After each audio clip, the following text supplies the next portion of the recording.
देवगणार्चितसेवितलिङ्गं भावैर्भक्तिभिरेव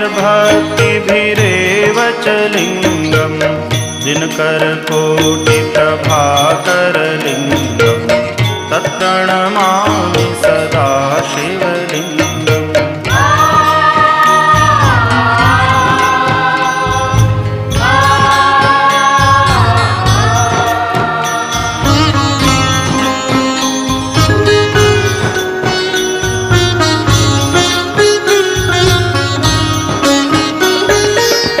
अष्टदलोपरिवेष्टितलिङ्गं सर्वसमुद्भवकारणलिङ्गम् अष्टदरेन्द्रियगुप्तलिङ्गं